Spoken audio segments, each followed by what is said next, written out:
In this video I'm going to talk about the Medical Termination Pregnancy Act the 1917, but in this video basically we are going to talk about the amended act in 2021। हाँ जी, जो medical termination pregnancy act है वो 2021 में amend कर दिया गया है। और क्या अमेंड किया गया आज हम इस वीडियो में यही बात करेंगे। बेसिकली जो मेडिकल टर्मिनेशन प्रेगनेंसी एक्ट है वो बात करता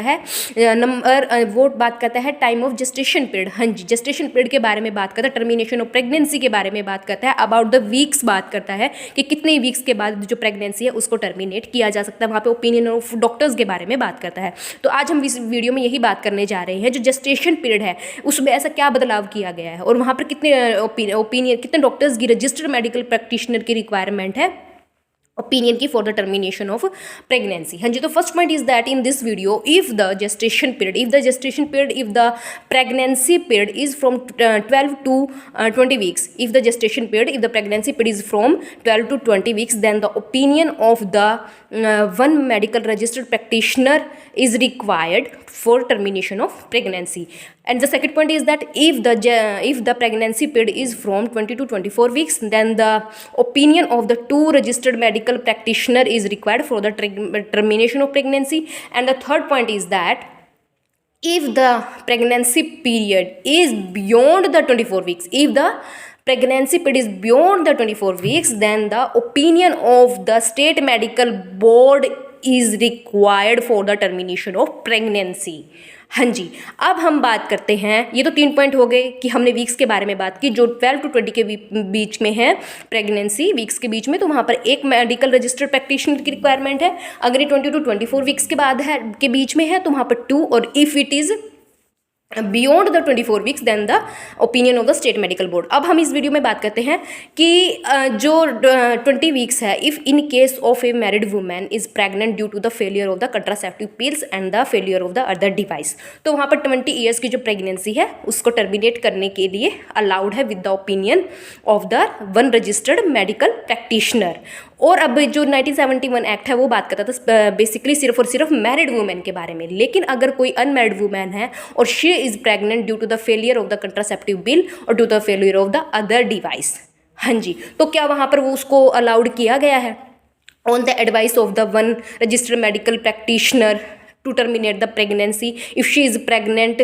विद 20 वीक्स। हाँ जी, जो अनमैरिड वुमेन है इसके अंदर अमेंडेड एक्ट में अनमैरिड वुमेन को मैरिड वुमेन के साथ अलाउड किया गया है if the pregnancy is because of the failure of the contraceptive pills और the failure of the other device. अब हम बात करते हैं इफ़ द जो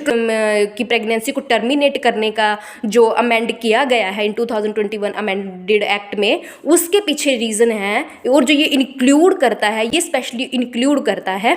रेप सर्वाइवर्स को। हाँ जी, जो रेप विक्टिम है और जो प्रेग्नेंट है ड्यू टू द रेप, उनके लिए 24 वीक्स को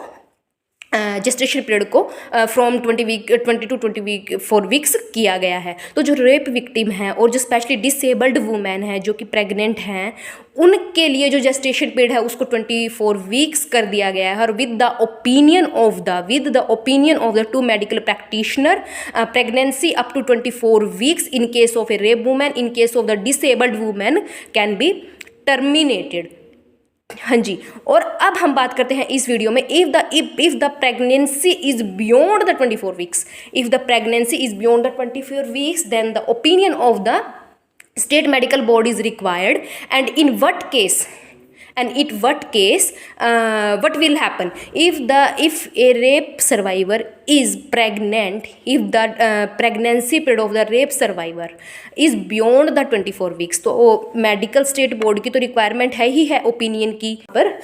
जो एक रिट है वो भी फाइल करनी पड़ेगी for in the high court for the permission to the termination of pregnancy. अब हम यहाँ पर बात करते हैं after the 24 weeks, beyond the 24 weeks, in case of if she is not the rape survivor, तो अगर अदर केस है कुछ भी ऐसा तो उसमें कैसे अलाउड किया जाता है। If the situation is that the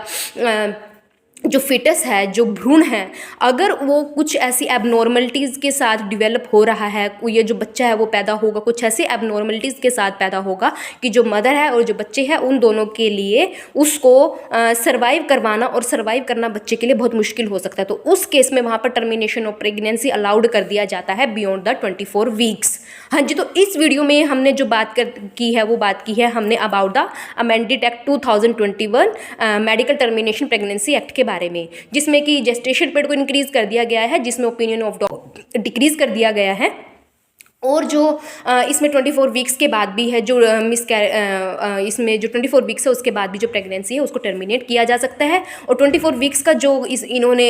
यहाँ पर अलाउड किया है इन 2021 अमेंडमेंट में वो स्पेशली फॉर रेप विक्टिम्स और specially for the disabled womens के लिए ही अलाउड किया है। तो फ्रेंड्स, इस वीडियो में से आई होप सो आपको काफ़ी कुछ क्लियर हो गया होगा। If you like this video please do subscribe my channel and share this video. Thank you so much for visiting.